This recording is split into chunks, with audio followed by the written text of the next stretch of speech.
আপনি ভাবির বোন? হ্যাঁ। ও। আমাদের ব্যাপারে কেউ কিছু জানে? না। গুড। পড়াশোনা কেমন চলছে তোমার? আলহামদুলিল্লাহ, ভালো। আপনার? মোটামুটি। তুমি তো আমাদের ভার্সিটিতে ভর্তি হয়েছো। জি। ভালো। প্রেম কয়টা করলে?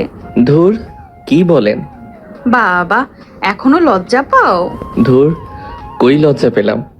ওই তো পাচ্ছো। তার রিলেশন কয়টা করেছো? বলো বলো শুনি। একটাও না।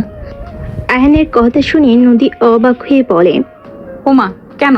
ভার্সিটিতে উঠে গেলে এখনো একটা প্রেম করো নাই? দেখতে তো তুমি মাশাল্লাহ, কাউকে পটাতে পারো নাই? ওইসব করা লাগে না। আমি তো বিবাহিত। বউ বাদে অন্য কারোর সাথে রিলেশন করলে পরকীয়া হয়, তাই ওইসব গুনাহ কাজ থেকে দূরে আছি। আয়নের কথা শুনে নদী চুপ হয়ে গেল। দুজন চুপ করে বসে থাকলো। নদী আয়নের দিকে তাকিয়ে থাকলো। নদী বলে ওঠে, আমি তো তোমাকে স্বামী হিসেবে মেনে নেই নাই। আর আমাদের বিয়েটা তো একটা অ্যাক্সিডেন্ট ভাবে হয়েছে, ভুল বোঝাবুঝিতে হয়েছে। বিয়ে তো হয়েছিল, আমরা মানি আর না মানি, বিয়েটা তো হয়েছে, এইটা তো অস্বীকার করা যায় না।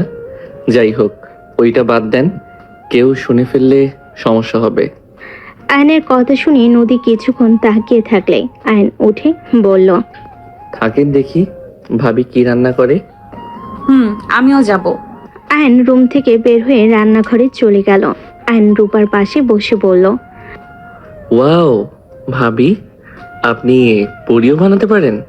পারতাম না, বাট আম্মুর মুখ থেকে শুনেছি আমার দেবরজি নাকি পুরি ডাল দিয়ে খেতে অনেক পছন্দ করে, তাই ইউটিউব দেখে করে ফেললাম।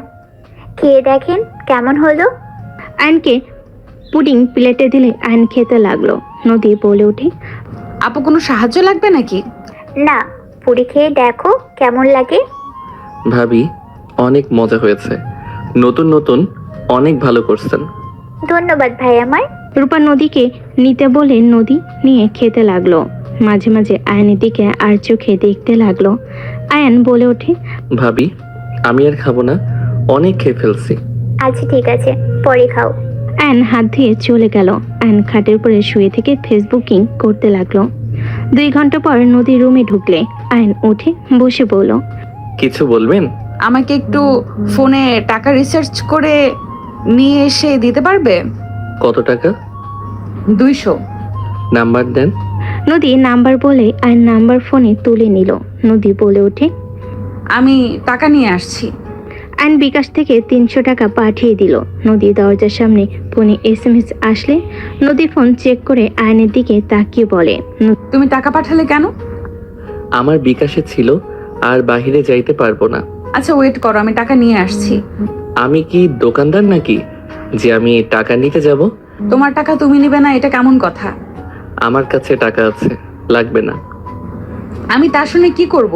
তুমি আমাকে রিচার্জ করে দিয়েছো, সেখানে তুমি আমার থেকে টাকা পাও। মেয়ে মানুষের টাকা আমি নেই না। টাকার বদলে একটা কাজ করে দিতে পারেন? কি কাজ? আমার একটা পড়াতে সমস্যা হচ্ছে, অনেকবার চেষ্টা করছি, পারি নাই।